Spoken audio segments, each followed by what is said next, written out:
right, Murr, work today. You had a run-in with a pit bull. Tell us. Oh, we're going that route. Okay. Tell us all okay. about it. Well, I'm just going to start right here. You sound, first of all, you sound like Craig Jones' dad from Friday.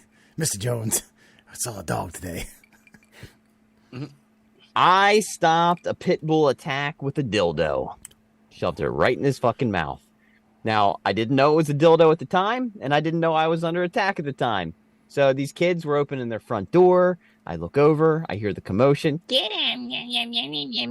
And I look over, and Mike Tyson in fucking pit bull form comes charging out the door, red rocket ready to roll. And I mean ready, just fucking full on, raging erection, running across. I was almost distracted by the penis on the dog as he was running at me at full blast. You almost forgot the fact that the pit bull was going to attack you because of the hard-on.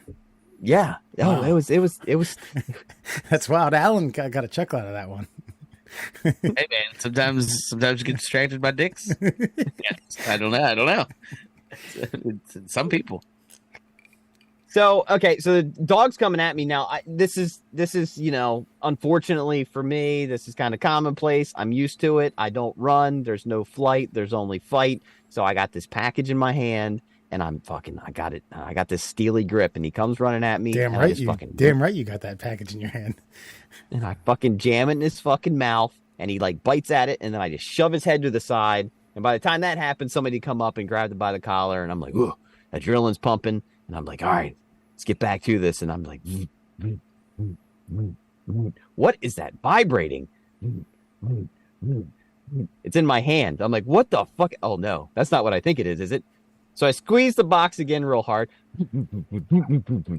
Squeeze it again. And I realize I have a dildo in my hand that I've just shoved into the pit bull's mouth. Now, here's the problem. The customer I'm delivering this dildo to is only about 50 feet in front of me, and I'm trying to figure out how to turn the dildo off inside the box as I'm walking towards her. So otherwise, I'm just handing her. And then at that point, we both know what's in the box. I don't need that kind of embarrassment after just getting my adrenaline juiced up by this pit bull that just fucking came through a screen door. So finally, I just grip the box. I hold it as tight as I can. It turns off. But the best part, I give her the package. She's like, thank you very much. I said, hey, you enjoy that. And I walked away. And that was, that's my dildo story with the pit bull's mouth. She said, probably should have gone with the young MC. Quality product you got here. Look at that. Like it. Look at that thing. Yeah. I'm impressed that you were able to change like the pulse rating just by, pulse setting by squeezing it once. Well, I mean, I was carrying it under my arm, and I guess like the adrenaline, I just crushed the box and got her going. But man, dude, I now realize like why the layman is so scared of dogs, because that's a pressure cooker situation, man. When you've got, as I've called them before, when you got a meat missile coming at you full tilt, with just no conscience, just ready to bite whatever's in front of them. There's just like, you just got to face it, man. You just got to face it and do whatever you can do to get that motherfucker off of you and really just distracted. Because if you can get past the first go round, your mind goes completely blank. What the fuck do I do now? Because you can dodge the first one, but they come back at you a second time. You're dead to rights. So you just feed them whatever's in your arm. Yeah, that makes sense. It could have been a newspaper. Could have been a toy. Children's toy, that is. I was like, that was a toy. Could have been a Tonka truck. Could have been a dildo. That's wild. Yeah. I wonder if she checked it for teeth marks or any type of, incisions from the canines. Yeah, Did the pit bull bite on it, or was it just more of kind of like a gag type thing? I seriously, I gagged him on that dildo. Gotcha. I just wedged it because my strategy was like, just shove it as far down his throat as you can, so he can't bite you. Yeah. It confuses the shit out of him too. That's why like the new scanners that we have, they're just cell phones. Yeah. It used to be this fucking brick. I mean, you could open a bottle with it. I remember I left one on top of the truck one time and drove 2 miles down the road, and it bounced for like, I don't know, 50 yards. And I just picked it up and put it back in my holster and kept on going on my day. Worked just fine. These things, they get a raindrop on them. They don't fucking scan a goddamn thing. That's like I'm thinking about you saying like I'd shove it. It's the defense mechanism. Now, if you were a smarter man, you would have like been like, oh, I got bit. Workman's comp. Got to take off work. Got to get paid, fool. 2 weeks, 3 weeks. I don't know. Got to go see the vet. They want to see blood. They want blood. They want bruises. Yeah. Yeah. Ugh. I have a dildo story. Do tell. Okay. All right. Alan, you may remember the second half of this. So there was our fraternity used to have a scavenger hunt night where pledges used to have to go out and collect a list of goods, most of which were unobtainable, but some were, and one of which was I don't know if it necessarily was like dildo or vibrator or something like that, but a certain pledge class brought it back.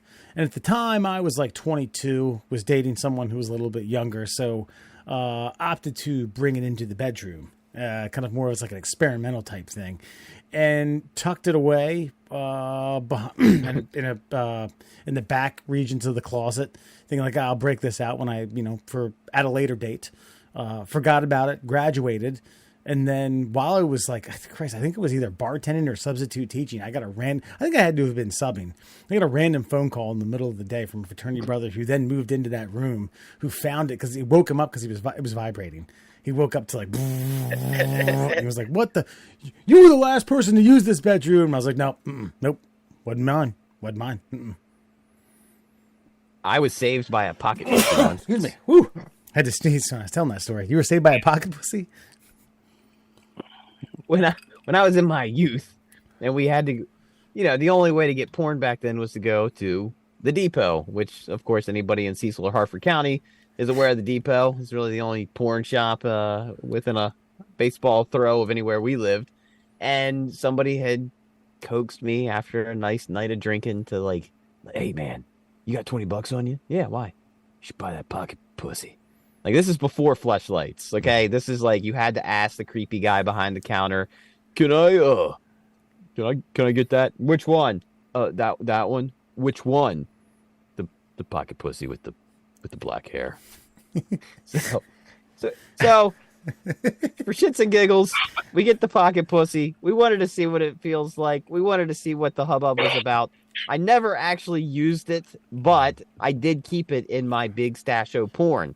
And I kept my big stash of porn in giant, like one of those black hefty bags that you use to clean a room, when you're moving or doing drywall and you got those scraps in there. And so one night, I was at the apartment. It was loud. The cops came. Maybe it did not smell like drugs inside the house. And so they wanted to search the premises. So guess where all the drugs were? The big stash of porn bag.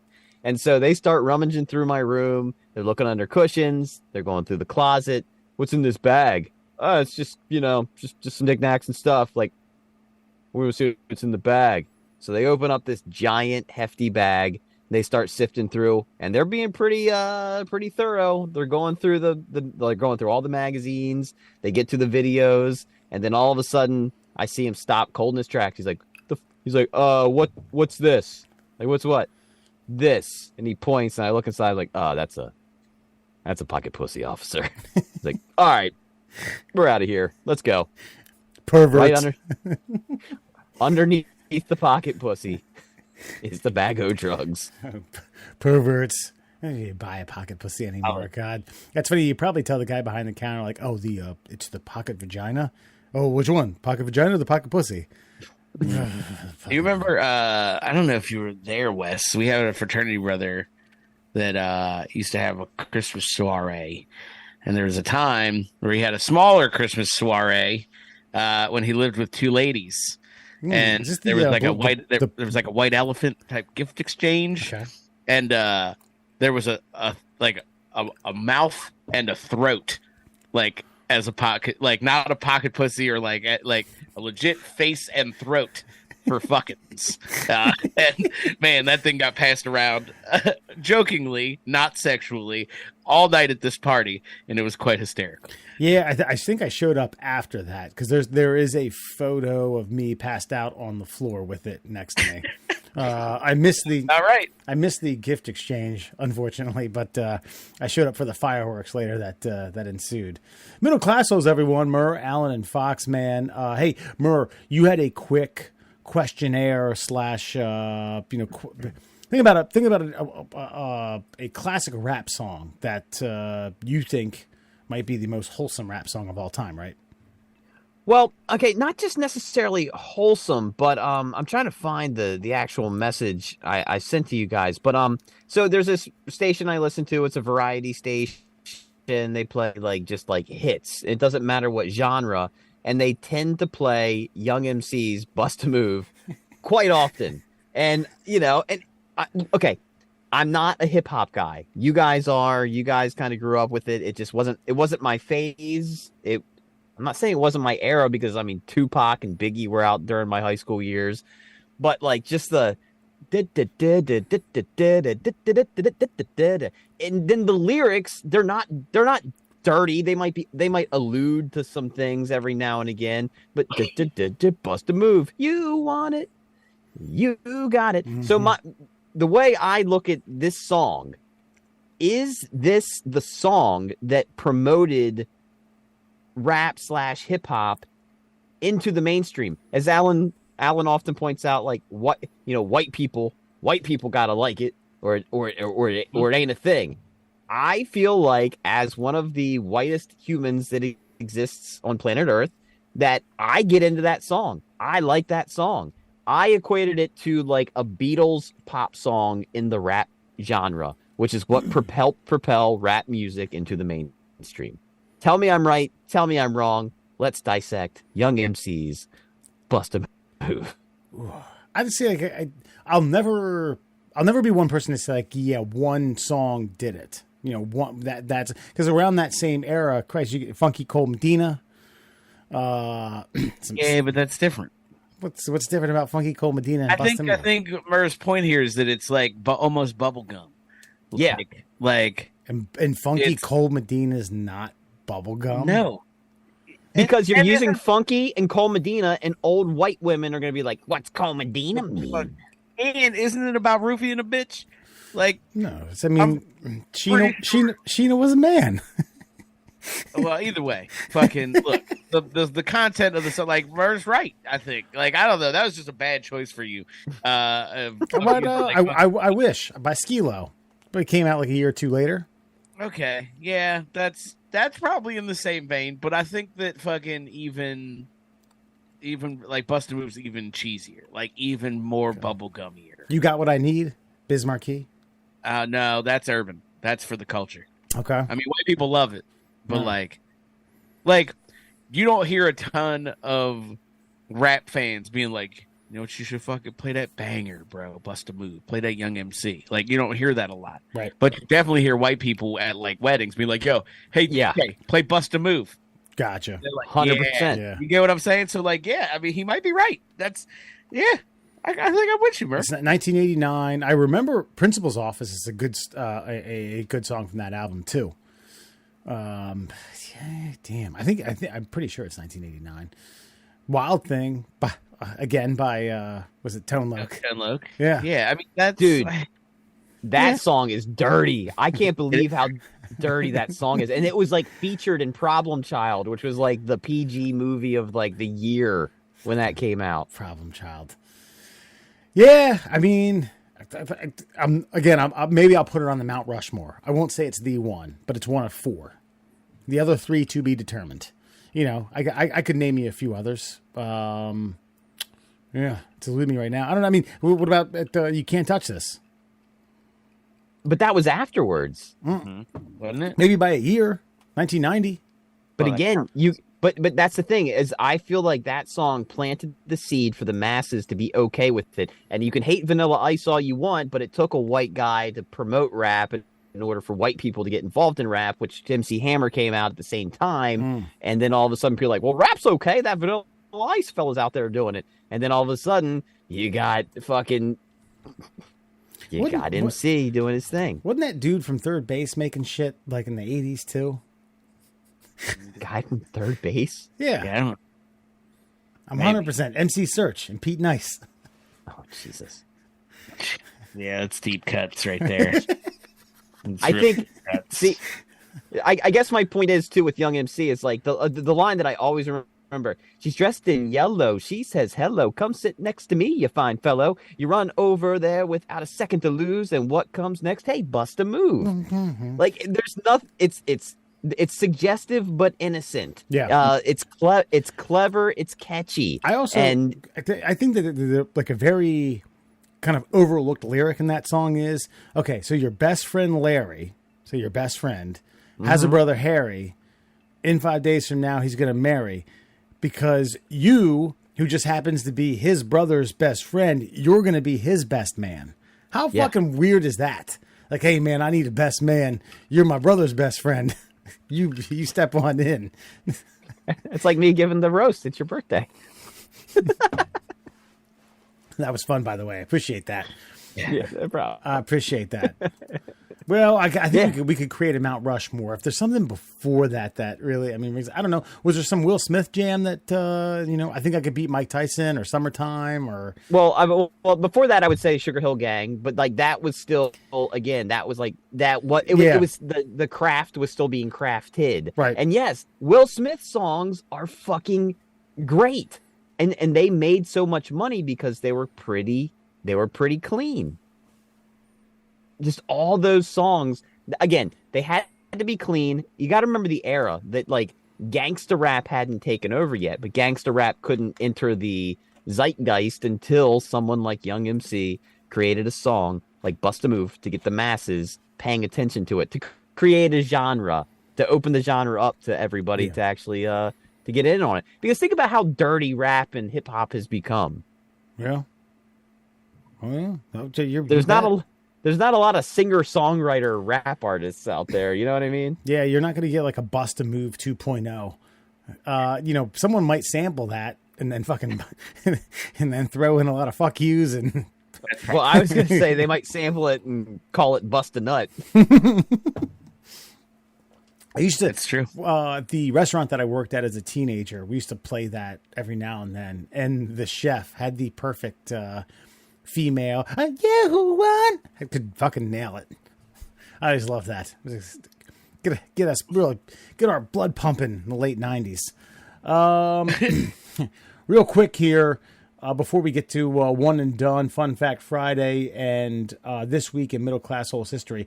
So UFC, and I don't even know his fucking title anymore. I think it's still president, but it changed after that company bought it out for, I don't know, like $5 fucking billion or something like that. I think it's kind of like what Dave Portnoy is to Barstool Sports. Exactly. He doesn't own it anymore, but he's the face of the company. So he made a ton of money, and he gets a 7-figure salary every year. Dana White, same thing. So he goes to I don't even know what this person's job title is. Some sort of fucking witch doctor who will evaluate everything about you. Takes like a matter of weeks. Blood tests. Christ, they probably do some sort of biopsy. They probably fucking stick something up your butt, or a few things. And this person can basically narrow it down to around a month of when you're going to die. Now, I think that they obviously they extract all types of, car crashes, murder, some sort of like catastrophic event that it's based around your health. Dana White said this guy gave him a decade, and he was frightened. And I would be too. What's Dana White's in his mid-50s, early 50s-ish, something like that? He's in his mid-50s now, but so I don't know when they went to the witch doctor, but he said you have about 10 years and 4 months. So he changed his diet, and to the credit I guess of Dana White and the witch doctor, he looks great. Christ, if I looked like this, fuck, I'd be happy as shit. And I know Dana White always kind of had like a fitness overturn to his career in life. Christ, wasn't he on some of those like where someone's like sitting there with a goddamn broomstick, like, and 1 and 2 and 3 and 4 and hyper gear 1, 2, 3, 4, 5, 6, 7, 8, 9, 10. I think he's like in the background going. Oh, what, the insanity workout or something? I probably with Young MC in the background. Yeah. I think that's how old it is. But so an interesting question was on this: would you rather know when or how? Well, I think when. Yeah. That's a more useful piece of information. Yeah. Right, so 'Cause then it is a little bit more than a coin flip, and I'm not going to give you the results, but it's a little closer than you'd anticipate because you guys are like when and when. I think I would be a when as well. Well, because the how to me is okay. It's like what were those Final Destination movies, right? Like I could say like, well, you're going to get killed by an ice pick through your eye. Well, you could be like, okay, well, then you've got a lot of questions. Is someone going to murder me? Am I going to slip and fall at a backyard party? Is someone going to drop an ice pick out of a Cessna flying over my house? Like, there's like that. It's almost insignificant knowing how you're going to die. Is Yokozuna going to slip on a bonsai drop? And I'm a jobber. And so if you know when, it kind of means you've got carte blanche to do like some crazy shit for that time period in between. So if you knew 10 years from now you're going to die, like, I'm going to go skydiving. I'm going to go do this. I'm going to go do that. I'm going to jump off. I'm going to try to kickflip at 43 over the Octorara River. Like you got all these options you can take. Yeah, I agree. When, I certainly there is no benefit to how. Because if it's like for someone like, perhaps there is. In Dana White's case, again, this guy said, if you continue to live the lifestyle that you're living right now, you had to change these things to prolong this, and that I guess that's kind of this guy's shtick, is that I can give you the playbook to prolong your life, and it's essentially written by Tom Brady. I mean, let's be honest here, but yeah, I mean, okay, heart failure. You asked how. How's heart failure? Well, Christ, that's fucking what? Like 1/3 of every fucking human that's ever existed. Your heart stops. I would prefer to know when. It's 55% to 44 was the when to how. When winning by a little bit more than the coin flip, which is interesting. Yeah, how's inconsequential? I'm gonna die. I'm gonna die. I just need to win. I think the more interesting part of the story is like that guys like his witch doctor exist. And I read the story and I listened to Dana White's interview about it. And, this isn't the kind of. First of all, I'm using witch doctor as a very loose fitting term. This person. Sure. No, this guy's a medical professional that does not work in traditional medicine per se. Okay, I met one of your fraternity brothers. I don't want to say his name because but I had a wildly interesting conversation with him, enjoyed the shit out of it. He works in quote unquote stem cells, and knowing that kind of technology, shall we say, biotech is out there, it's not available to us. But somebody like Dana White or Joe Rogan or some of these billionaires, millionaires, they can go out and they can get their bodies completely and totally just diagnosed. We can't get that. Our primary care physicians can get blood work done, but they're not going to go through all of the intricate steps it takes to know if you're going to die when you're 55 or any time. They'll say, "Oh, what's bothering you now?"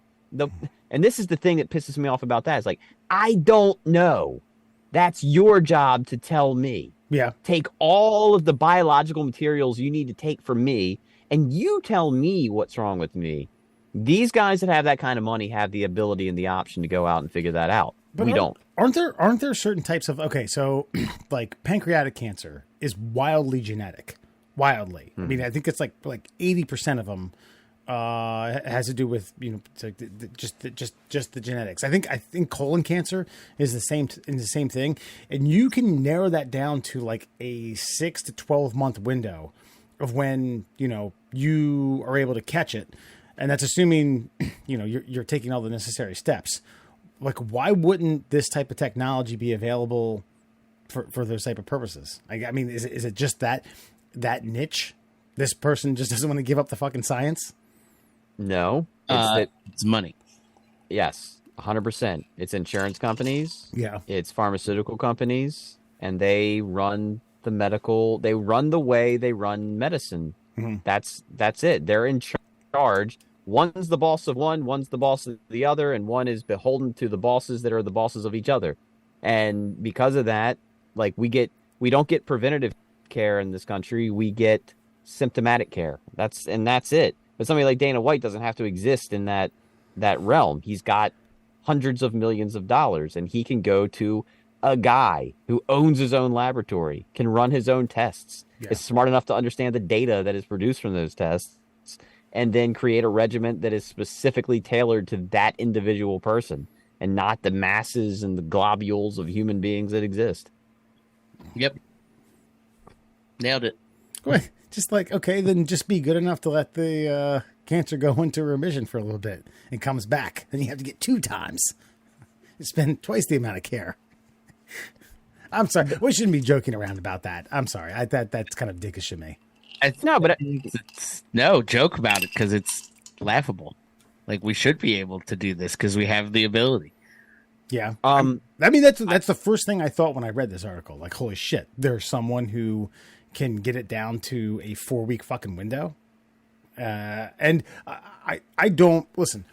I sure as hell don't know the data behind it. I can't sit there and be like, yep, this dude fucking, this dude's got it down that pack. Does he have a track record? Does he have, is this person, does he have patience that he has figured it out? According to Dana White, it has. Well, there's a guy, and again, take Joe Rogan for what he's worth. I'm just saying he does interview people that are in the top of their fields. He interviews a guy named Brigham Bueller. And Brigham Bueller is in the biological, medicine realm of of whatever biotech arm of the medical community that is. And he used to work as a pharmaceutical rep. And he breaks all this stuff down that we're talking about right now as to why things are the way they are, not the way they could be. Gotcha. And the kind of treatments that he offers are not covered by medicine. So if you want to go see him, is a purely cash option. It's cheap, not in comparison, but like in saving your life, it's cheap. But it's going to cost you. It's going to be out of our pay scale. Let's just say that. Right. But it's available. Yeah. Well, I mean, it's interesting. It is. Maybe I think this is like the cars that can drive themselves. You know what I mean? I think that's like that's how far away it is. We'll be in our 60s before we can get that. Maybe. And by that point, if someone's like, hey, man, you got 22 years to live. Well, shit. I'm going to enjoy these fuckers. Can I prolong that? Yeah, 3 years if you eat tip top and work out every day. Yeah, I'm good. I think the bottom line is like, I mean, we know generally what to do to live longer. Yeah. I mean, eat right, exercise, do the Hulk Hogan routine. Do the Hulk Hogan, okay? Take your vitamins, say your prayers. Of course. Exercise. Right, yeah. Yeah. But there's going to be some other little tweaks that, medicine needs to tell you what to do. Maybe testosterone treatments for you, maybe it's not. Maybe there's some other hormones that are off in your body, and you just, if you could just know. Because the one thing that freaked me out about that interview I'm talking about is that when they run your blood, if you get blood work done, the insurance company will only pay for like certain data. So the doctors won't look at the rest of it. Like, I'm 43. Let's say I have low testosterone, but I don't know it. But when I went to the doctor, it wasn't for low testosterone. So they're not even going to check my testosterone levels. They've got it. It's right there. They can look at it, but they don't because the insurance doesn't cover it. Yep. Busters. America. Fuck yeah. Shifting our focus. It feels like you're interested, but it feels like you're not. I am. I mean, but of course, we can only talk about it so much. We only have like an hour-ish show. I know. This week in middle class holes history, this takes place around mid-October 2020. This was a really good bit. I don't know how well you guys remember it, but it's Russian Jesus. But Christ, who the hell's the dictator there? Putin. Putin basically took down a gentleman who went by the name of Russian Jesus, who had a cult following / town / it's not a town. This is more than town. This is like a small county. 4,000 people. Alan was convinced they were selling babies, and that's the only way they could make money because you can't grow shit in the tundra. But have a listen for yourself. Russian Jesus coming from mid-October 2020. But why, after 30 years, swoop in and take this guy out? That's my question. Was he? I think he was probably gaining steam. I think the Russians are on the ropes. And old Vlad doesn't like any kind of competition. And so as soon as Putin sees, like how many followers? Has 1,000 more than me? Let's take him down. Take him down. Go get Vasilian out of the way. Thank you very much. Yeah, 4,000 people. I mean, that's bigger than a small town. That's nothing to bat an eye at.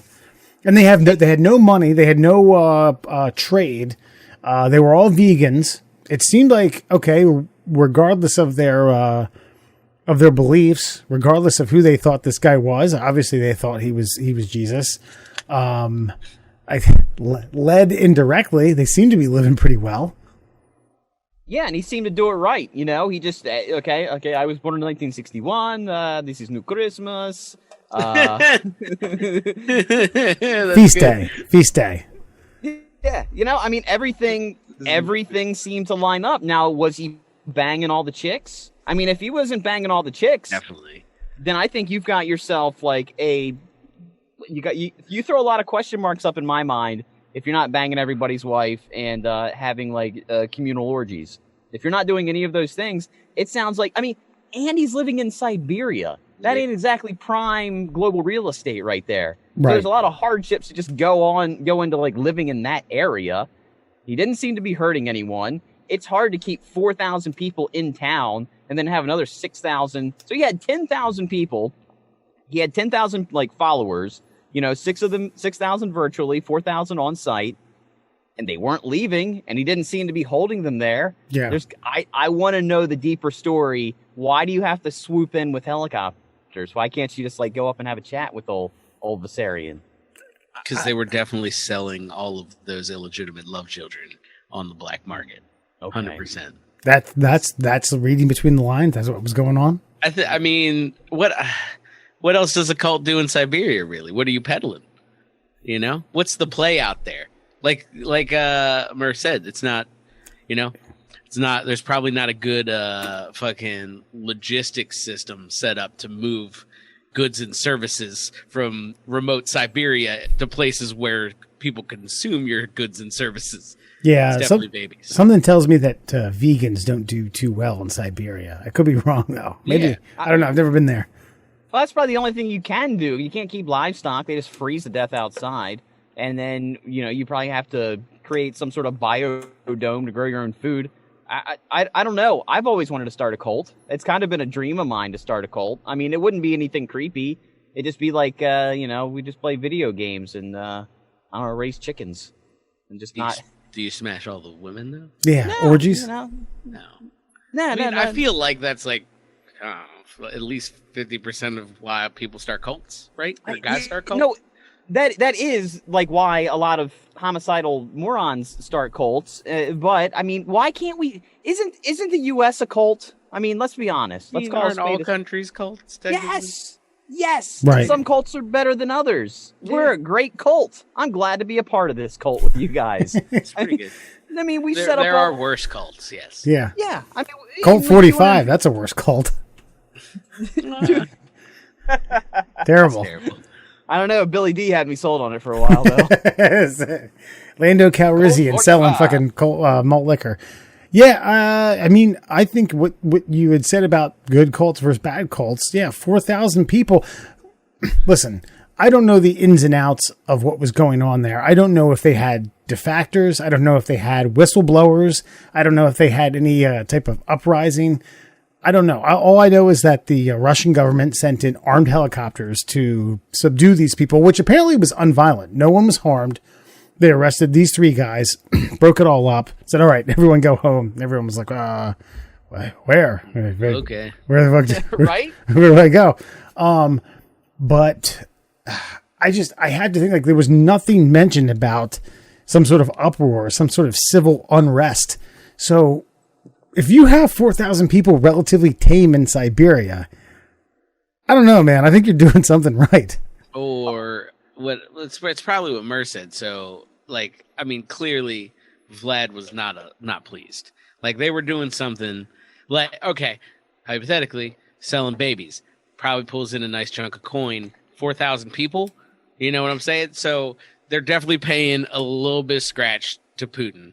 And then, you know, Putin's guy comes around. He wants 2 or 3 more %. Jesus says, fuck you. Putin says, oh, word? Okay, we'll take care of that. You're really hung up on this baby selling. What the fuck else are you doing in Siberia is all I'm saying. Give me a legitimate production that's happening out there besides babies. Okay, this guy was born in 1991, and Russia has been stuck in 1991. 61. He was born in 61.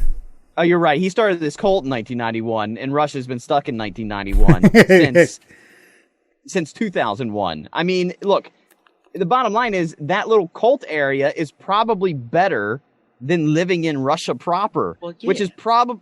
And so you get all these free-minded, free thinkers, be nice to each other, be kind. You know, it's like almost like communism actually working. And then those people eventually get released back into the wild. And Russia's got a really bad dissident problem when it comes to the iron fist of Vladimir Putin. Yeah. So he goes in with a Black Hawk Chinook helicopter in the middle of the night, and he takes down Russian Jesus. They still fucking poison people, so that's a thing. No, they do, absolutely. Oh, yeah. But Russia is run more like a traditional cult than this guy's traditional cult. Touché. Now, a lot's happened in Russia since then. They've obviously have attempted to, and thus far unsuccessfully have tried to invade the Ukraine. But there was never anything more of this. I actually looked. They just went in there, took them all out. Russian Jesus went, fucking he's probably taking rocks and breaking other rocks somewhere in some nether regions of there's 9 time zones in Russia. You know those stones you pour in your fish tank? That's all Russian Jesus right there. Yeah. He's in that fucking he's in that Batman prison where it's just like you have to scale a fucking like sheer rock face to get out of it without any equipment. Like that's where he's at. Everyone chants your name and they get frustrated because Russian Jesus is tough to chant. So they have to like abbreviate it. Russian Jesus, Russian Jesus. Yeah. And they're all off key. Like everyone, come on together now. They hate that guy. They wish he would go splat, but he hasn't yet. Yeah. And lo and behold, Russian Jesus, not American or Israeli Jesus, but Russian Jesus walks on walls vertically. Woo!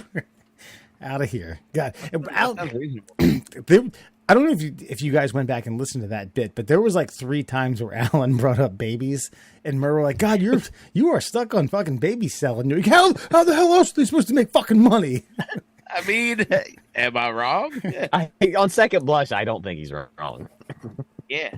How else do they make the money is all I'm saying. But as far as your point about Russian Jesus, like, it's funny that, like, as Americans, we're like, well, they can't be that bad. Think about it. It's Russia. Like, whereas we have, like, guys like David Koresh, and we send in tear gas and Janet Reno to burn the place to the ground. Oh, like, yeah. There was a couple of ATF guys that died. Yeah, as long as they're not from here, we will hoist them on our shoulders. Well, I mean, here's the deal. Okay, like, if you're buying land in Waco, Texas, all right, it's just Uncle Sam is going to try to fucking figure out what the hell's going on. But if you have gone to the fucking tundra, which is this was not fucking an outskirt of Moscow or some other metropolitan area. This was fucking. This was nowhere. No one goes there to vacation. They were That's like, a fair point. No one's coming here. This is our land. And they got it. I mean, hey, look, bro, I can't do shit. Remember the person who organized some sort of like Best Buy orgy that like 30,000 people responded to? Okay. And then what, like 2 people showed up and Best Buy security were like, what are you doing here? Like, oh, the orgy. And they arrested him or something like that. Okay. Like I, no matter how hard I tried, no matter how much of my heart I poured into it, I'm not getting any one person to follow me to the tundra of anywhere. That's a good point. No, you make a fine point. Like, all right, we're gonna go to like the opposite of hell. You better have a good philosophy. God, you better be a hell of a salesman. More so than some schlep with fucking knee pads and a fucking lawn chair in the middle of a Cutlass Sierra dealership, right? Used neons. Chrysler neons, not even Dodges. It's fucking weird. Chrysler neons. They're Dodge neons with a Cutlass Sierra body, right? Yeah. Yes. Correct. but a Dodge neon suspension. So if you take that corner at 30, whew, hold on. For an extra $1,000, we can get you a PT Cruiser. That's right. Well, wherever Russian Jesus is, breaking rocks with other bigger rocks. I hope you get out of that. And would you say, or Alan? He's in the pit of hell. Yeah, he's in that Batman pit. That's right. Russian Jesus getting trained by an Israeli man. Like you can get trained by a blind Israeli man. I was born in the darkness. Yes, you can get out of here. All right, let's skip on to one and done. All right. Well, based on the Dana White story that you brought up, like, would you rather know when you're going to die or how you're going to die? Kind of got a little card up my sleeve here, a little twist on that. So I was thinking about this the other day because there was a storm moving through the area. Obviously, the hurricane came through Florida. I worked in the rain and the cold for several days. So I was thinking dreary, dingy thoughts. So would you rather have enough money to buy whatever you wanted, whenever you wanted? However, anytime a storm came through, you were guaranteed to be struck by lightning, or make minimum wage for the rest of your life, but know that you're always going to live to 90. Oof. Repeat it again. Minimum wage is like 10, 20 right now. So, Alan, you have all the money to buy whatever you want, but anytime there is a storm, you're going to be struck by lightning. And that's going to involve all the things that occur with being struck by lightning. Now, you're not necessarily going to die, but you're going to have third-degree burns. Can you guarantee not death? That's the right. Yes. Okay. You don't die, but you have to live with the consequences of being struck by the power of the sun every time a storm cloud moves over the area. Or would you rather make minimum wage, but know that you're going to live to 90? Jeez, I'd like Dana White's fucking witch doctor to figure the whole lightning strike thing out. Yeah, I would just go to. That was exactly what I was going to say. Honestly, like if I'm rich, then I'm just going to the witch doctor every time I get by lightning. Like, yo, what's the new ETA? Anything? Yeah. Anything change? Well, and also I think what it sounds like is because Murr's playing God here, and no matter where you go, like, okay, it's storming outside. I'm going to get in a bunker. Lightning's going through that bunker, and it's going to fucking whale you. Yeah. No. Zeus is throwing the goddamn fucking thunderstrike on you. Ugh. But minimum wage isn't like when we were kids, right? $10.25. I don't know. Okay, well, I guess it's $15 an hour, so $32,000 a year, I think, is what minimum wage banks out to be in this era. Or you have unlimited funds. Right. So minimum wage, never going to get hurt. You're going to live a comfortable physical life all the way till 90, and you pass away from natural causes. Or you have all the money and resources to buy whatever you want. But anytime there's a threat of inclement weather, you're getting fucking zapped. What do you take? Alan, I have an answer. Alan, do you? Do you want to hold? I mean, I'm still going rich guy. Like, yeah. See, I can buy new skin and like new clothes and like all that stuff. The money takes care of it. If I was a poor person getting struck by lightning, now we got a problem. And I can do the minimum wage thing now and almost guarantee you that I won't get struck by lightning. I can't do that if I'm rich. Yeah, the other one's a fantasy. This one, the minimum wage and not get struck by lightning being 100% safe, that's kind of a reality. Well, that's exactly my point. Think about this, though. If you can buy jet skis, you can buy a Rolls Royce, you can buy all this, but everywhere you go, you're checking your weather app, you're looking at the sky. Anytime there's a fucking just even the hint, like you're done, and you know you're done, and you know you're gonna spend 3 months in a hospital. You know, you're gonna have to get a skin graft. You know, you're gonna fucking like your heart's gonna stop for 5 minutes. You know all of these things, and you're just Yeah. a fucking like you're just a jittery. Who's the character in fucking South Park who's all twitchy all the fucking time? Butters. Butters, Tweet. yeah. Tweet. You're walking around like Butters your entire life. Your love life's gonna suffer. Everything's gonna suffer. Yeah, you can buy whatever you want, but you can't buy peace of mind. I almost feel like Alan and I are talking or answering this question from the perspective of someone who hasn't been struck by lightning. We should probably get someone on that has and lived and be like, oh, let me tell you something. No amount of money is going to matter. You take that minimum wage, buddy. Yeah, that's probably a really good point, actually. I couldn't get a hard on for a year.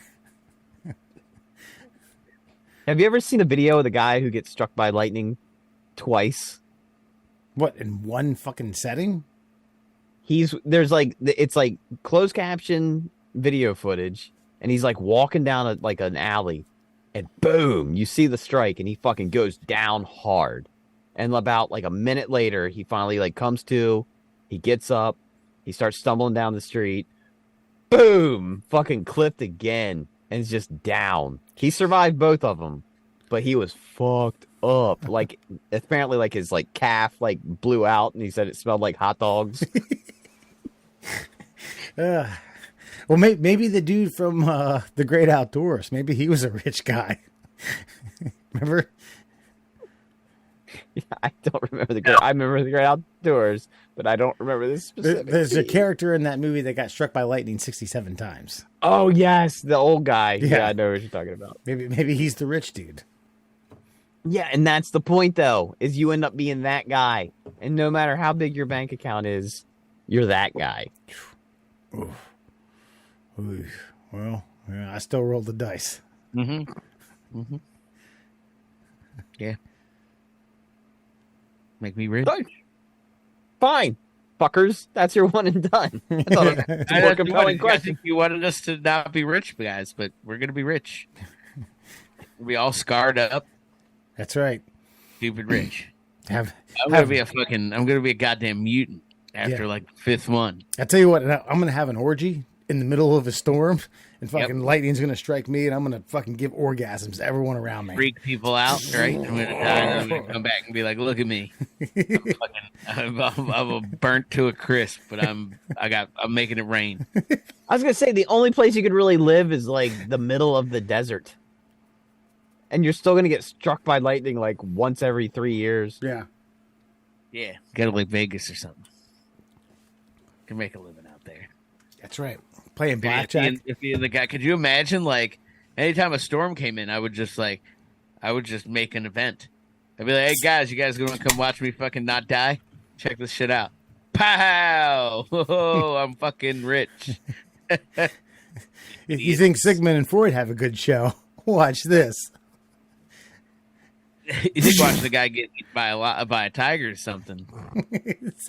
Check this out. What you do is you put some bait around you and have a tiger come up right around the time the lightning strikes and kill that goddamn thing. Well, you act like you know when it's gonna hit you. It's just going to randomly. Well, I think after like 6 or 7 strikes, you get pretty, instincts kick in. If you have any left after you've been struck exactly. by 6 or 7 times. That's the one and done. That's the one and done. I think it was that good. or like I think it was good. shitting through your mouth or shitting through your butt. Either way. All right. We'll do that next week. All right. Shit through your mouth or shitting through your butt next week coming to you from the middle class holes. All right. South Park did it. Wait. Fun Fact Friday. We roll right into that. Let's get to it. Let's get some fun facts for you fuckers on a Friday. 5 of them brought to you by, of course, the Shin Splints Recovery Group, an international sensation. The Shin Splints Recovery Group is allowing pussies to cross the finish line in London after running a marathon, sort of walking and It's like an stumbling. like an Indian run. It's not even like a walk, run, sprint. 26 and 0.2 miles. An 8.5 hour marathon. Yeah. You too can be inspired by heading over to the Shin Splints Recovery Group on Facebook. Let's get to it. 5 fun facts for you motherfuckers on a Friday. Did you know in Italy it is illegal to make coffins out of anything except for nutshells or wood? Wonder where the nutshells thing comes in. Is that like A pistachio. That's all. That's it. That's the only question I have. That's my comment. That's my addition. Like, how do you? Okay, what do you just press the nutshells together? Is it like fiberboard, like what, with shells? Yeah, probably. well, those are for the peasants. The wood is for the executive. I don't know, man. I'd say the nutshells are for the lightning strikers, if you will, the elites of the elite, because I mean that's a lot of effort. The footballers. Okay. Wow. I have no idea why that is. The Italians are, come on, they're Italian, nothing Right. but the best, right?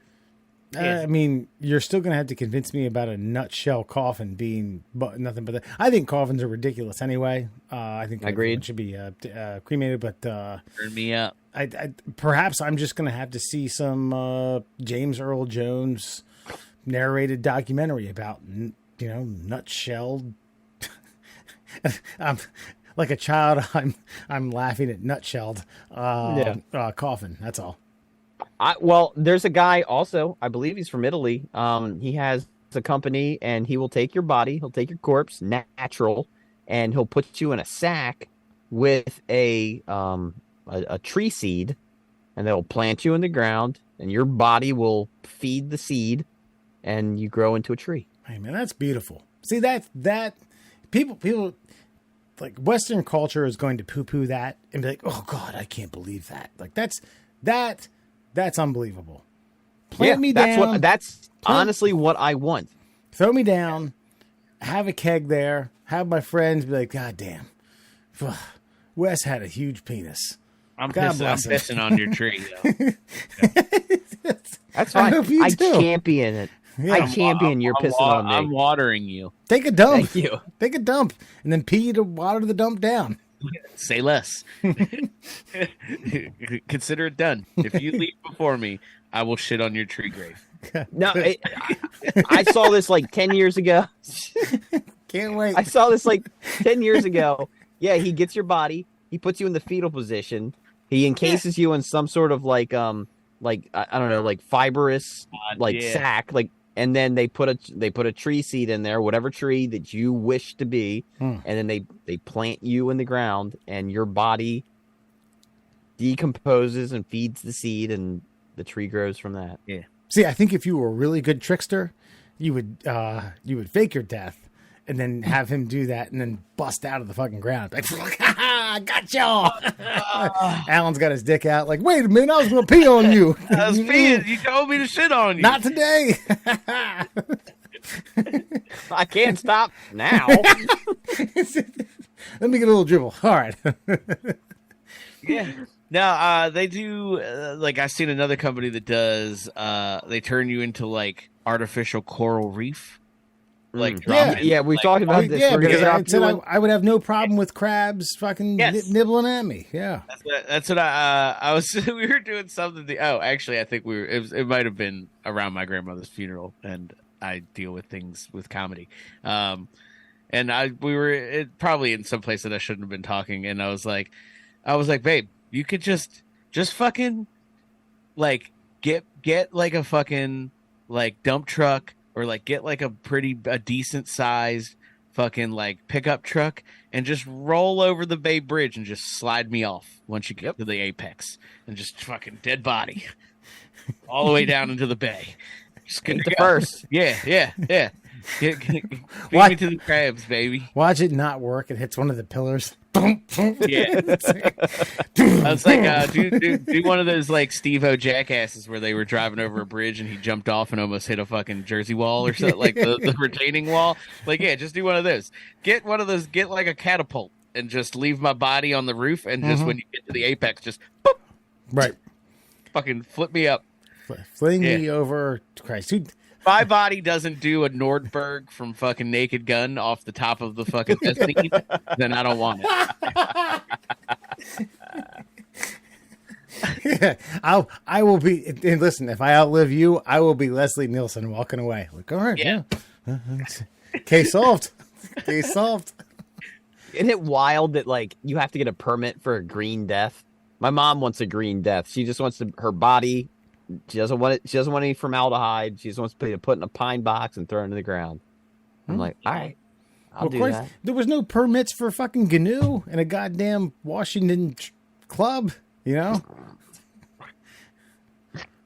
They did that guy in fucking like epoxy before they put him in that place, dude. Jesus. Alan, what'd you say? The club owner was like, wait a minute. I didn't see that. He's like, hold on. The fuck's going on over there? Yeah, that's right. She's dead. Did you know humans actually have 9 senses, not 5, including thermoperception, the sense of heat or absence on the skin? Doesn't say what the other 3 are after that, or 4, whatever. My math's not good. So wait, I think they count that as 2, like thermo both ways, right? No, Go ahead. No, thermoception. That would be like the presence or absence. I mean, that's 1. Well, I think they're saying like presence and absence is 2. It's 1. Okay, But perhaps. even if it is 2, what are the others? Because I mean, what taste, touch, smell, sight, hearing. Yeah. Apparently, this thermo bullshit. What I are would the other assume- 3? So I mean, not even an assumption. Proprioception's definitely 1. And then What's that? like your ability to understand like your physical body in a space. If that makes sense. Okay. Like, So if you're and the saying surroundings around you. if you close your someone who's not blind closes their eyes, they're able to kind of get a glimpse of what's going on. That's part of it, but it's also like understanding like I know that I'm close enough to this fucking wall that if I just go, I'm gonna fucking hit my hand. You get what I'm like? Gotcha, I understand myself in my space around. Gotcha. Yeah. Okay. Yeah. And the other. And then I don't know. I'd assume balance. Maybe balance is probably a huge one. But isn't balance like a combination of hearing and sight? Somewhat. It's but also the pressure of the fluid in your ear that also like, you know what I mean? Yeah. So it's not really audible, but yeah. Yeah, equilibrium, I would say definitely is probably got to be one of them. Because, I mean, honestly, like this whole like thermoception or whatever, like to me, that's just enhanced touch. Right? Mm-hmm. Yes and no. Because remember, you could feel that, like you could feel body heat without touching someone. Sure. You know but I mean, it's still it's a form of touch, which like where equilibrium is like what Wes is saying. It's a combination of, you know, hearing. But I think that's where the like it's different because like the actual sensory cells like on your skin that detect touch and feel, like your Meissner's corpuscles and shit, like that shit is all like it requires physical touch, whereas like detecting heat does not require physical. You get what I'm saying? It's right. Yeah. Just no, like, I know. Like what makes you hear isn't what necessarily brings you balance, but that mechanism also gives you balance, if that makes sense. Mm-hmm.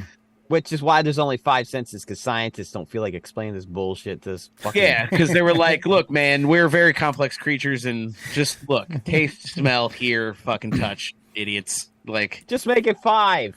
Make it 5. Like, look, I have to say the word proprioception, at which point you have to be like, what does that mean? Like, fuck it. Just smell, touch, taste, hearing. Good. If we've learned anything in the last 2.5 years, human beings have the ability to believe that they've earned some sort of like online degree in virology and epidemiology, in everything, and they can have the aptitude to read medical literature and be like, yep, I know what that is. Yeah. So all right. So I looked up an article, all the usual ones. Proprioception's on there, balance is on there, temperature, like you said, and then pain is the other one. But there's a half one. It's heart pain. But again, pain like doesn't require physical touch. Like, you know what I mean? Like you can have pain just because something growing inside of you is causing pain. Like that's not touch per se. It's just fucking happening. Or like you ever hear them fucking dudes that get their legs chopped off and their legs hurt? They got that. Oh yeah. Like Yeah. that's totally fucking psychological. Yeah. You're saying something growing inside you, like a tumor, or Yeah. okay, Yeah. or like or a fucking chest alien. or like Either like something like I have a broken heart type thing. Oh no, I wasn't going that deep. What if I ate a big burrito? Yeah, that could do it. Okay. That's That could grow something inside of you that'll cause pain. Hey, listen, Like perfect example, gas pain. every man could tell you the anus pain is like a 10th fucking sense. Blowing it out. I was at work and I had to poop. And I had some tasks I needed to finish. I wanted to finish before I pooped. Like, all right, let me just get this done first, and then I'll go downstairs. I held that poop in so long, I felt like I was giving birth by the time I got that fucking toilet seat, man. Oh, it's impacted. It had swelled sideways and not like long ways. Man, Yeah, it I was could see bad. like M. Night Shyamalan's The 10th Sense. Right there. I was actually trying to clench my asshole as the turd came out to try to like make it more narrow so it stopped Ooh, hurting. Yeah. Like soft serve, like chop it off. Did you know beer is mostly water? So the type of water used can make a big difference in the taste. Yeah. Yeah. Same with bread too. Yeah. So facts. Yeah. Yeah. There's Tom Papa, comedian. He makes he does a show where he makes bread. Apparently, he has a starter, like a yeast water starter that's like decades old. Yeah. He keeps it in the fridge with like cellophane over top of it. Yeah. And so when he starts, and so like that. Oh, and then the New York bagels. Like there's people that say you can't get a bagel that tastes like a New York bagel unless you get a bagel from New York because the water in New York has a certain like mineral composition. 100% correct. 100%. Yes. I've tasted them with my 7th sense. Yeah, I mean, like Vermont's a huge beer like mecca, and all of their beer is incredible because the water's incredible. Yeah. And Coors is from the Rockies, and that shit is fucking... Coors, actually, Rocky water, believe it or not, turns aluminum blue depending on its temperature. Well, which is another good fun fact because Coors cans actually have a plastic liner inside of them so that it doesn't make contact with the aluminum. I think I'd rather take the aluminum than Yeah. plastic. Either way, I I don't like all the Coors Light hate because I enjoy a good fucking frosty cold Coors Fucking Light. cures that? You like good cures that? That's damn straight. Coors Original's good. Coors has Now, good. if I have to drink the garbage water, then yeah, Coors Light's up there. Yeah, that means the water, because there's so little yeast and or hops in a fucking Coors Light. That means the water's got to be so goddamn delicious that I can pound 6 of them and not blink. Yeah. Ugh. Miller Lite tastes like if somebody boiled fucking white rice and poured it into a fucking can. You are not And wrong was at all. like, here you go, here's beer. No, it's not. I know fucking rice water. Get this shit the fuck out of here. Get us I outta here. remember having a conversation about beers and why I didn't like Budweiser, and I said it has like, don't laugh because I know the word's gonna be funny. I was like, it tastes like a little bit like nuts, like a little nutty. And Wes, your dad was like, well, that's the beechwood. And I said, what do you mean? He's like, because they run it through beechwood, it gives off like this fruity nutty taste. Hmm. And it can give you a headache, which Budweiser does. So that's why I hate Budweiser. It's I mean, I didn't know that. And it's kind of like why I don't like Bud Light. And I always just attribute it to the sugar content of the light beers. I mean, the beechwood gives it a sweetness yeah. that just is not, unpalatable. Did you know mosquitoes can fly through raindrops without getting hit? Wow. Those shifty bastards.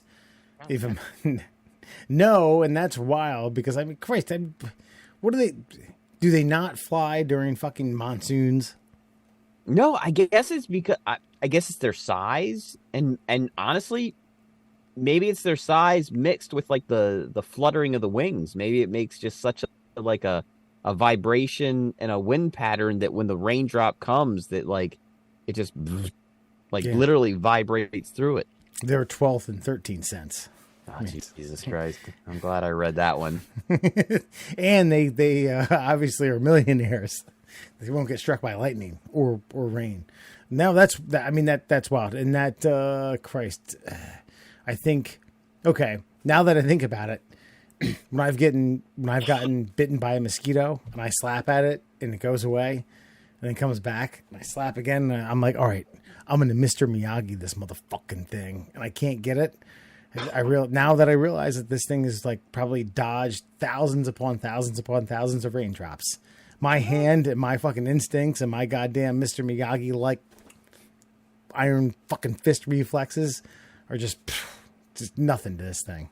No, I don't know, man. I think you're just fucking bad at it. 'Cause, like, I conversely, like I one hand fucking snatch mosquitoes out of the air regularly. Yeah. Like, There's just so many of them, man. You could be actually swatting them, and then just their brothers there, their sisters there, their cousins there. like I'm talking like we'll get like one will get in the house or something. You know what I mean? Like, you ever have one of those bad like fucking deals, and then you're like, sure, oh. yeah. I'm tasked with killing them. And he's floating around. Like, he'll float by me, and I'm like, well, Pat, and I just snatch him out of the air, and then there's just a blood thing on my palm. And Kelly's like, how the fuck do you even see it? And I'm like, it crossed my fucking field of vision. Dead. Because they don't move very fast. Especially if they're all fucking juiced up with that sweet, sweet blood. They're fucking mad slow. You can fucking catch them with a fucking straw. Like, they're useless. And finally, did you know, as an adult, you have more than 20 square feet of skin on your body? About the same square footage as a blanket for a queen-sized bed. Okay. I didn't know that, but that doesn't seem unreasonable. I'm not like, wow. Yeah. I feel like if someone were to, I tell you what, when I die, skin blanket for a queen-size bed for anyone who wants it. My innards can get chucked out to the Chesapeake Bay. How's that? Huh. Yeah, it seems reasonable. Penn Jillette is one of the few people who actually owns a swatch of skin. He's got a I don't remember who it's from, but it's like a Mexican gangster's tattoo. He has it like stretched in a picture frame because it's illegal to own skin. Penn Jillette's a rather interesting person, so Unless you call it an oddities museum, and then you can own all the skin you want. That's right. Then keeping bodies in refrigerators is not weird. Now I'm gonna disagree. It's always weird. Hey, look, let's go to an oddities fucking, not even a museum, a shop. Be like, hey, do you want this fucking femur? Just got it out. I just got it out of this guy. look at this. Strong feller. Yeah. Good bone density. Big one. It's good for a cane. I actually heard a crazy fact about that display that's been going around the world, like the people that are like skinned, so you can see inside of them. They're like playing tennis. You can donate your body to that. Those bodies, apparently, that artist is out of China, and so there's no like record of like who those people are. So they believe that a lot of them are political prisoners that were just fucking skinned and fucking whatever. I think you've been reading your buddy Matt Walsh fucking stuff, brother. You're reading too much Matt Walsh, I think. I am almost positive that the company that does that is an American company, and like there are fucking like regular ass Joe, like they have profiles of the people that have done this. Like I went to the Science Center when the fucking thing was here. Like you could legitimately talk to a representative to sign up to fucking do it. And then they pump you full of plastic and put you in a case. Yeah, well, I'm sure it's it's really easy to like, this is Jeff. Jeff was a dog walker. Well, yeah. And then they pull Fair. all of Jeff's, and then he just put a skinless body up there. Like, yeah, it looks a lot like Jeff. That's my Jeff. That's my that's Jeffrey. fair. I'm just going. Now we're going. Like I'm going to stereotype here. Most of them were not of Asian build. They're much more physical specimens that we were like. Yeah, like it wasn't Jackie Chan. It was like LeBron James. You get what I'm saying? I think Jackie not Chan that was Chan, yeah, it would be great probably. I think he was Taiwanese, by the way. So that's even Well, more. either way, that's not my point. Like, I'm just saying, like, it wasn't a 5'4" martial artist. It was like it was one of the fucking like Prometheus aliens. He was like 20 feet tall and fucking jacked as fuck. Like, yeah, Damn. that's who they use, not us. It was a And 20 foot that, tall, my friends, is your Fun Fact Friday. 20 foot tall Chinese guy. God damn. Hey, Just Yao Ming. yeah, that's right. He's still Has anybody living. heard from him? Yeah, he Not? actually did a photo shoot with Allen Iverson about a week ago. Yeah, I think saw he that. just he did something recently. He's gotten a little plump, a little chunky. That's all right though. I mean, Christ, Well, you know. who the hell am I? Oh, that's Szechuan chicken. What's up? Oh, that's Szechuan chicken. That's right. That's all right. We're done here. We're done with this.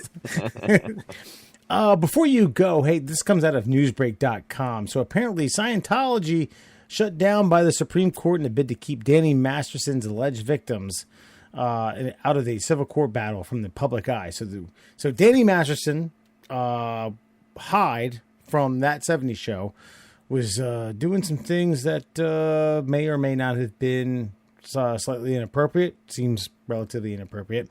The Church of Scientology tried to block all the legal matters. The Supreme Court said, "Hey, fuck you. Nope, that's not happening."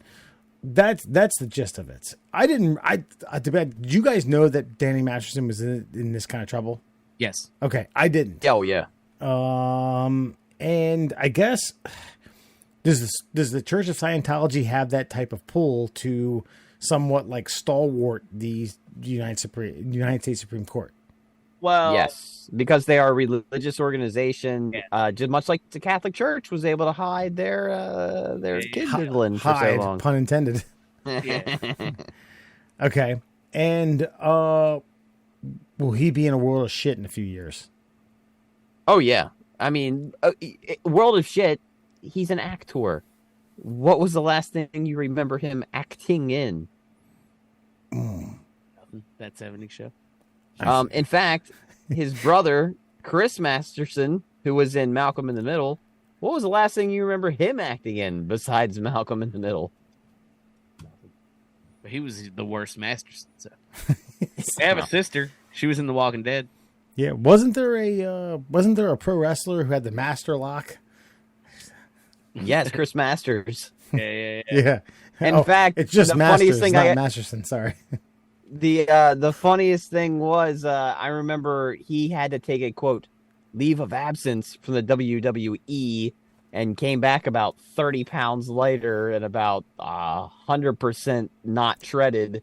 And what did Triple H say? Triple H said, "Huh? Well, look at that time off took a few pounds off. Yeah. You're not Triple juicing H anymore. Yeah. Called him the fuck out." So he's facing 45 years to life in prison if convicted. Okay, so here's the deal. This is what I want to ask you guys. If the mega billion bucks that's known as Scientology can't stop the United States Supreme Court, can they at least kind of cut the sentence in half? Or is this motherfucker fucked? Nah, I think he's fucked. Yeah. And I think, and I'm gonna go out on a limb here and say 45 that, years to life fucked, or like probably. I mean, he might get a little less because he's famous and shit. But like, he's still I disagree, Alan. And I think he might be made an example of. And I think that's where. I think that's exactly what I was going to say. Is that he's going to be made an example of because they tried to skirt the rules, and now that it's been shot down, it's like, oh, okay, we're going to teach a lesson to anybody who thinks that a religious organization can be in charge of the United States penal code. Well, see, here's the thing, though. And I'm with you. I do agree with you, but I think the rationale is a little bit different. I think that fucking Christo-fascist Supreme Court was like, fuck other religions. We got this Christo-fascist Supreme Court. Let's see what we can do here. We can get rid of fucking space religion. Get that the fuck right on out of here. Like, you know what I mean? I think that like a conversation behind closed doors with fucking Barrett and Kavanaugh was like, I was gonna say, aren't 5 of them devout Catholics? yeah, that's a problem. Yeah, I agree.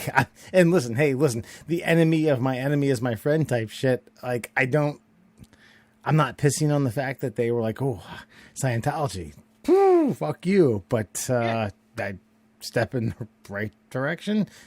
I think the more positive swing to this is like, let's listen to real religions and we'll have a conversation. But this fake bullshit, I think we can all agree. Right. Even like Sonia Sotomayor was like, yeah, fuck Scientology. I'm with you guys on this one. I mean, yes, but all religions are fake. Right. And let's also like say a step in the right direction of people not sexually assaulting other people. That's a step in the right direction. Oh, yes. I mean, if you want to find a second tier, yeah, okay. Shit. Think about it too. You got to sit there, like, think about you're a Catholic, right? And you're like, all right, look, only my fucking church can protect fucking sexual predators. All right, I'm not gonna be letting the fucking alien guys start letting fucking that '70s show molest women. We can't be letting that happen unless he's Catholic. Mm-hmm. He ain't Catholic. He picked the wrong horse. Right. Well, that, and if I remember correctly, like their whole argument was like, well, they signed a billion-year contract to, not talk about this stuff, and they breached contract. I think that's the Scientology argument is that they're coming with, is that these guys joined the organization's quote-unquote religion. They signed a billion-year contract. They breached contract. Even if they're correct, it's breach of contract. And the Supreme Court's like, no. You like, certain assaults like aren't protected by your stupid made-up fucking space contract. Yeah. They're like, cool, it can be. We're still airing it out in public, motherfucker. Like, sure, breach the contract. I can't imagine about it. The lawyer sitting in front of the Supreme Court be like, this is $1 billion contract. And no, not $1 billion, billion year. Billion year, sorry. And then the Supreme Court justice being like, yeah. Dude, that's why I couldn't be You're a lawyer. A buffoon. I could be a lawyer, but I couldn't because we'd get into situations like this and I'd be like, Supreme Court, are we really listening to the fucking alien religion? Stop it. Stop it right the fuck now. I don't even like half of you, but fucking come on. Like, come the fuck on. And let's be honest, he was the number 3 on that 70s show. Yeah. 3? Yeah, like he didn't even smash Mila Kunis until after 2 others of them did. It took him forever. Yeah. Bro, I wouldn't even put him in 3. What you got Eric? Yeah. Kelso. Yeah. Oh, Fez has got to be before. Yeah, Fez is absolutely in the top 3. All right, why are you guys fucking looking at me like I'm a Scientologist, all right? I just made a fucking observation about that 70s show. Yeah, it was a poor one. Is that the more pressing issue here? Yes. Right now, yeah, we understand he's a shitbag, but he's definitely not top 3. Yeah. Bottom line is he's facing the highest echelon of this sentence. I put Mila Kunis in the top 5 before him. I would too. Yeah. And they more people smashed her out than Hyde, right? Yeah, I would believe. All right, Alan, tell the childrens and all the childettes and all the goddamn people who want to embalm their body with any way they can, where they can find the middle class. Flatearth.net. You can check us out on all your favorite streaming platforms for your ear holes. That's Spotify, Google Podcasts, and Apple Podcasts. And, of course, all the social medias that we love and hold dear in society these days. We are on them. We are at MDL Classholes on Instagram and Twitter. We're the Middle Classholes on Facebook and TikTok and YouTube. That's right. And please email us. I love all of the emails, and I get angry when I don't get them at tickleourtummies@gmail.com. That's right, tickleourtummies@gmail.com. What's funny? It's funny you ask because we do have an email from brother. Fuck yes, Brother Dewey Love. Ooh, that's right. And Brother Dewey Love writes, "Ahoy hoy, fellas. I was just watching the new episode and wanted to clear something up. When you were talking about wrestlers and boxers' entrance songs, Wes said, 'Must Be the Money.' Wasn't that a rap song? And you guys incorrectly identified the tune he was singing as Nelly's Ride With Me. However, the chorus Wes was singing actually belongs to none other than Neon Deion Sanders. Must Be the Money. I won't try to describe it here, other than to say it didn't do much to downplay Prime Time's image as a self-obsessed dickhead at the time. But it's a piece of mid-90s cultural treasure. I'd like to state, too, that I love Deion, and he was a better baseball player than other people remember. Fun fact, Deion's best season, 1992, was just about as good as Bo Jackson's best, 1990. If you're going to go by wins above replacement, Deion was a 3.2 and Bo 3.5. Bo broke bats over his head and ran horizontally across outfield fences, so he gets more press. But Bo never released a song where he brags about upgrading his snakeskin shoes to alligator. Anyway, keep up the sexy work, gentlemen. Brother Dewey Love. Hey, man, listen. We talk about Deion and we talk about MC Hammer and we talk about Bo Jackson. Not so much Bo Jackson, but the other two quite a bit here on the Middle Classholes, as we did Young MC. And hey, Christ, we may have a Freudian slip from time to time when it comes to figuring out things that happened nearly 30 years ago. But hey, I appreciated Brother Dewey Love. Must Be the Money. Was it Must Be the Money? Christ, I feel like Hammer had a cameo in that. I feel like you're right there, and I can't remember Shane O'Mac's fucking song now. it's Here Comes the Money. Here comes the money. Money! Money, money, I feel like you're money, singing money, the same thing, but you're just singing it with different words. That's because fucking Wes is transcribing it. Yeah, But Here Comes the Money is by Naughty by Nature. That's Shane O'Mac's Here Comes the Money. right. That's because I only have one singing voice, bro. Come on, look at me, Bro. Yeah, I ain't that. What's the song? Oh, must be the money. If you That's want to go Nelly. and take a ride with me, smoke Yeah, an that's ale Nelly. in the back Okay. of the All right. Benzie. Yeah, Okay. I Who's think playing the halftime show at the game this week, by the way. I was trying to do the OJ song.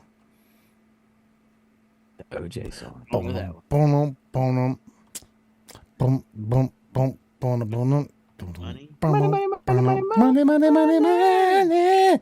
For the love of money. Yeah, That was Trump's theme song. yeah. Was it? God, Yeah, that was the song for The Apprentice. what a It what a would be. what a prick! What a prick! Oh, all right, Hey, folks. Trump's in the WWE Hall of Fame. Always remember Yeah. that. So is fucking Pete Rose. All right, congrats. Consider the source. Yeah. And Bo and Luke from fucking Bushwhackers. Wait, I get that mixed up with the Dukes of Hazzard. I think it's Yes, Luke you do. and Luke and Christ. Damn it! I'm not gonna remember. Luke and something else. Fuck it, we're done here. Middle Classholes, everyone, appreciate it. Holler at us. Take care. I always seem to find myself late